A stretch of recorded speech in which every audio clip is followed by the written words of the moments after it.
There's a lot of information that is swirling around right now, and we collectively are going to do everything possible to get to the bottom of this, to get justice, and to make sure that there is an investigation that is conducted in full. But what we do know is that a 37-year-old woman is dead and that she was shot by ICE.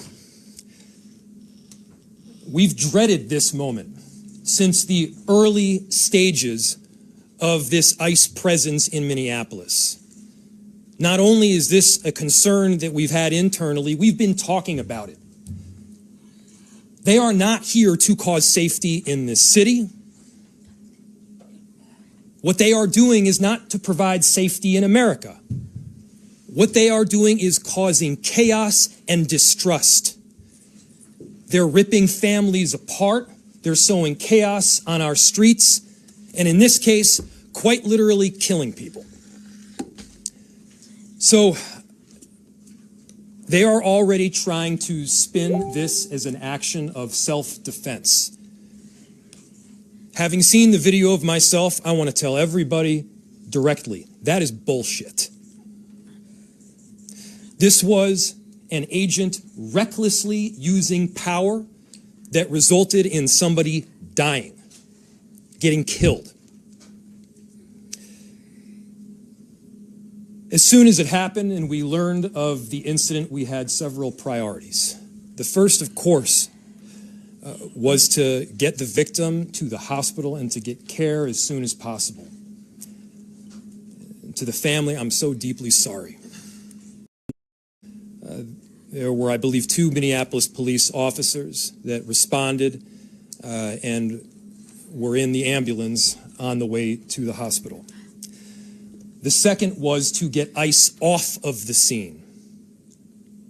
There were dozens, if not hundreds, of ICE and federal officers that were there at the time. Having them there was only causing more chaos. Having them there was only making a difficult situation even more problematic, and one that, yes, they created themselves. There's little I can say, again, that'll make this situation better, but I do have a message for our community, for our city, and I have a message for ICE. To ICE, get the fuck out of Minneapolis. We do not want you here. Your stated reason for being in this city is to create some kind of safety, and you are doing exactly the opposite. People are being hurt. Families are being ripped apart. Long-term Minneapolis residents that have contributed so greatly to our city, to our culture, to our economy are being terrorized, and now somebody is dead. That's on you. And it's also on you to leave. It's on you to make sure that further damage, further loss of life and injury is not done. We're going to be working towards justice as quickly as we possibly can right now, and justice is what we've all got to get. Next, a message to our community. Look, we all know that the agenda of this Trump administration is to create chaos. Let us respond right now with our best versions of self. This is a moment where all of us in Minneapolis and beyond, we can rise to the occasion. We can show them who we are. We can show them the kind of courage, bravery, love, and compassion that makes Minneapolis, Minneapolis, and better than a bunch of ICE agents being deployed to cities around the country and ripping apart families and communities. We're better than that. And so we are going to meet that hate with love. We are going to meet that despair with hope. We are going to meet that injustice with constitutional justice ourselves. And we're going to make sure that in this very difficult moment, we do not take the bait that these ICE agents are trying to create and that the federal government, to be clear, wants. They want us to respond in a way that creates a military occupation in our city. They want an excuse to come in and show the kind of force that will create more chaos and more despair. Let's not let them. Let's rise to this occasion. Let's show them something far more beautiful than the kind of division that they're trying to stoke. Let's show them unity of purpose, of love, and the courage of our conviction. Our conviction, to be clear, is rock solid, and it is for our neighbors, all of our neighbors. It's for people who have lived here for 80 years. It is for new immigrants who have made this city a better place. That's the kind of love that we're going to show up with right now. If you're angry, I get it. I am too. If you're feeling that kind of despair, it's understandable. Let's show them who we can be. Let's show up with peace. To march, to protest, to hug one another, to love all the way with peace. Do not give them what they want.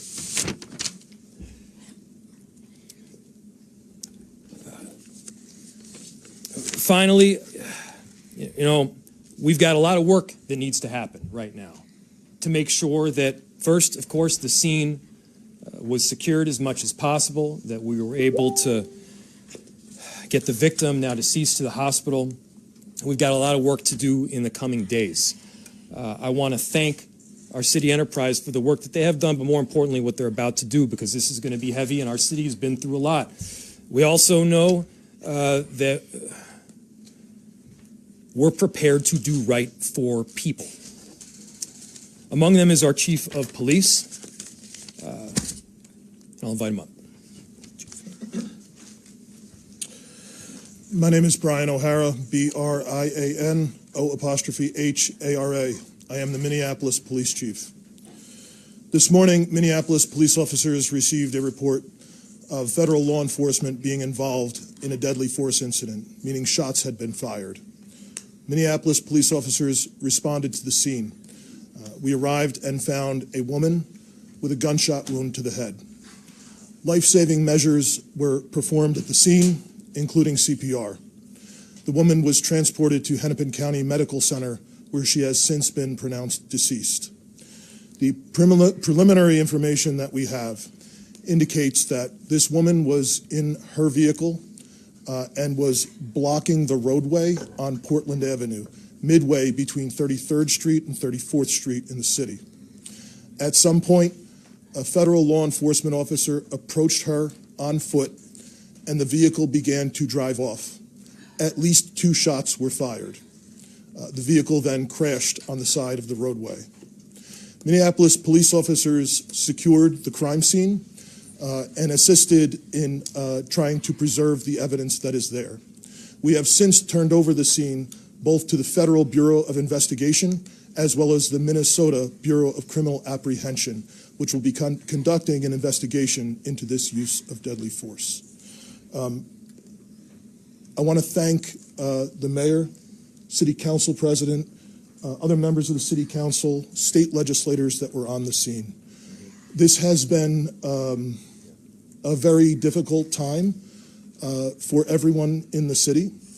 And this is obviously a very, very tragic situation where a woman has lost her life.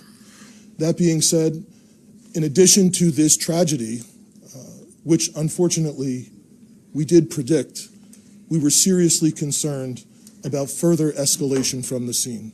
And I want to thank the elected officials that came themselves to help us prevent that from happening, as well as the individuals on that scene that remained peaceful and that abided by law enforcement instructions so that we could preserve that scene and ensure that a full and transparent investigation can take place. That being said, I just echo the mayor's comments that we ask that the community continue to call for peace. We understand people are going to be upset about what happened, and people are going to want to exercise their First Amendment rights. But please do so safely and lawfully.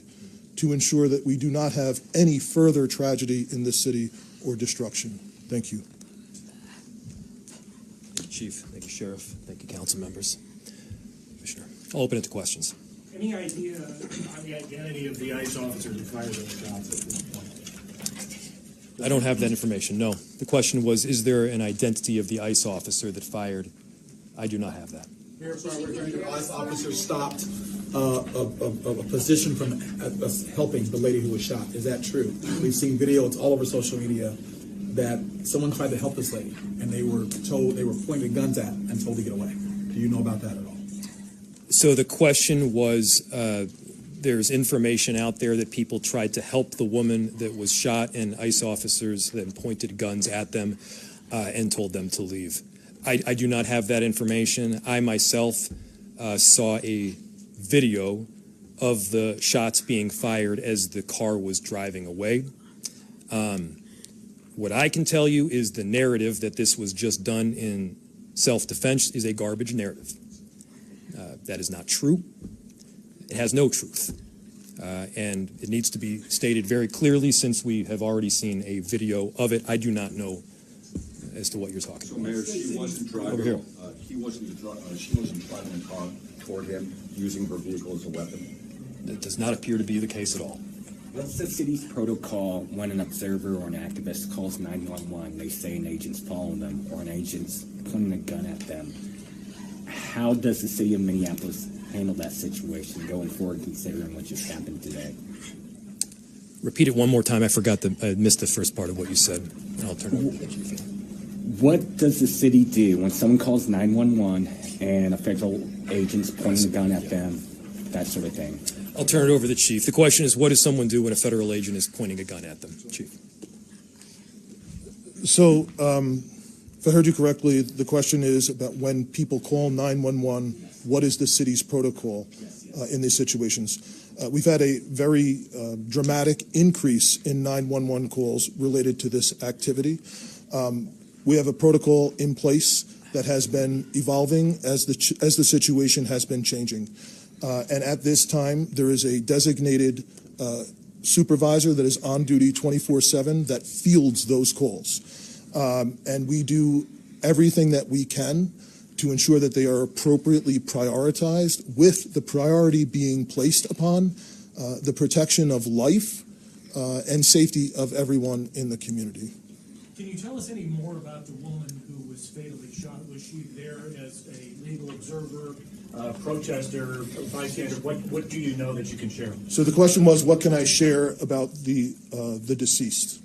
There is nothing to indicate that this woman was the target of any law enforcement investigation or activity. This woman was in her car, and it appears then blocking the street because of the presence of federal law enforcement, which is obviously something that has been happening not just in Minneapolis, but around the country. She appears to be a middle-aged white woman. Chief, just about a month ago, you said these unplanned and questionable tactics by federal agents would result in someone being killed at a press conference right here.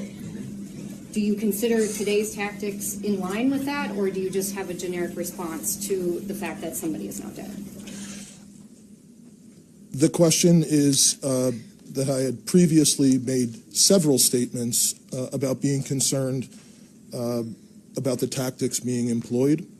I am obviously very concerned that I have been told that a woman who was sitting in her car blocking the street and not the target of any enforcement activity is now deceased. However, I do not know, to be clear, I do not know the exact circumstances of the shooting, but I would tell you, in any professional law enforcement agency in the country, I think they would tell you it's obviously very concerning whenever there's a shooting into a vehicle of someone who's not armed. But it also is something that is possible. At times, it is justified. But it is very concerning, and it's something that most law enforcement agencies in the country train very intensely to try and minimize the risk that law enforcement officers get placed into a situation that the need for deadly force would be necessary. I didn't hear the question. Has there been any indication of the need to shoot into the vehicle? The question was any indication about the need. I guess getting back to the justification of this, I have not seen any information other than what I have communicated. Was she alone in the car? Were there children in the car with her? The question was if she was alone in the car. I know that I got there shortly after this call came in. I did not see anyone else with her while I was on the scene. However, I've since been told by our officers that have been with her the entire time that a spouse has arrived at the hospital. Mayor, just curious if you're thinking about contacting federal authorities to register your concerns about this, personally making phone calls, etc. Yes, we've been on the phone all morning.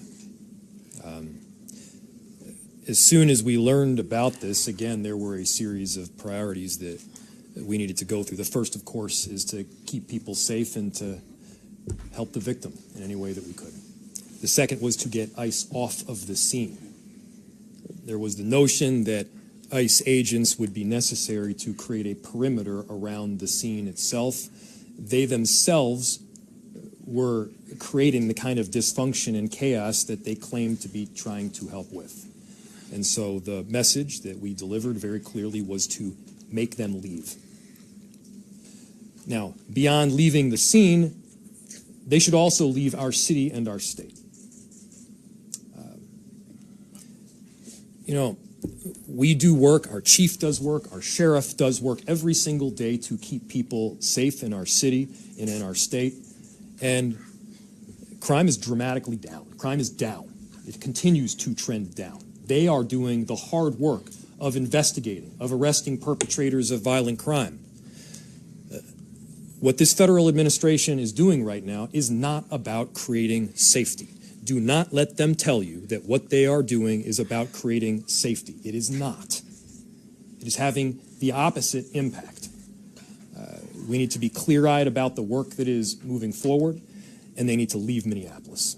We have time for one or two more questions. Mayor, you may know this with your legal background. If the shooting is found to not be justified, does the city have any legal, or the state rather, have any legal recourse to bring charges against this ICE agent, given that this person is a federal agent, if the feds don't? So, obviously, and I have to always lead with this caveat because it is true, an investigation still does need to be conducted.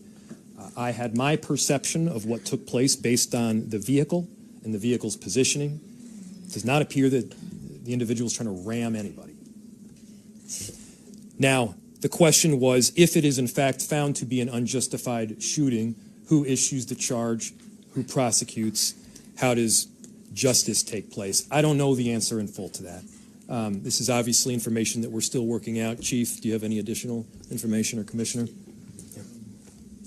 The only thing I would add to the mayor's statement is that the crime scene was held by the Minneapolis Police Department, and the investigation is now being led jointly by the Federal Bureau of Investigation as well as the Minnesota Bureau of Criminal Apprehension. And the purpose of their involvement would be to investigate whether any state laws within the state of Minnesota have been violated. One more Can I just add something to that too? What's very important is that for our communities that we do have some kind of part in this investigation. It needs to be done on a local level. With all due respect to the federal level, we do need to make sure that our local agencies are involved. Most certainly the BCA is very well capable of working with our